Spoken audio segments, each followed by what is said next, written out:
Most assembly elections have experienced the cry, we're at the crossroads. Now, whether or not that is the situation at this time, we are indeed in perilous times. I'd like to offer you experience and corporate knowledge, and indeed proven successful skills in good government, both in operating the internal arrangements of the government here in Norfolk Island and also the external relationships that we need to pursue, particularly our relationship with the Australian government and with our Pacific neighbours. A range of factors will inevitably be canvassed at election time, and these will be canvassed by all of the candidates. There will be items such as care for the aged, youth, education, immigration changes, long-term planning, infrastructure factors such as roads, such as the new port, maybe a new hospital, extension of the sewerage system. There will be relationships with the Australian government. You will have pages to read on issues passionately held on favourite subjects. And in reality, most are important.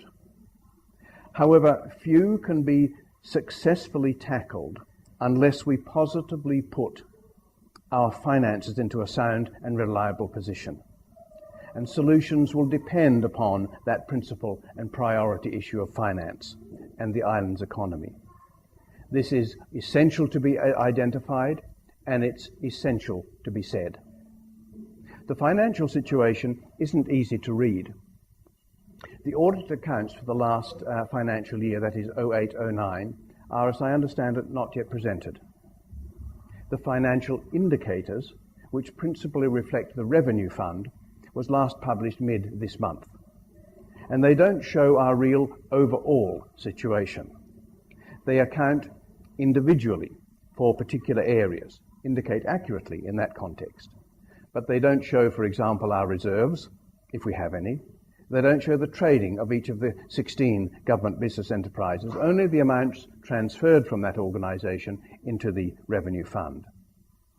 And so any new government will need to confer with those who keep the books and view the entire spectrum, and from that process, obviously, compile a strategy. A key factor in the finances is the airline. This is presently part of the government business enterprise known as the airport. Therefore, it's part of the government finances. The last published figure relating to that area projected a loss of something like $1.5 million. It may have risen since then. Now, this really means that the government purse is hemorrhaging via the airline. And in these perilous times, that obviously cannot continue. And yet we must have an airline. I'm just emphasizing the priority and difficulties of getting the finances right before you can solve other needs.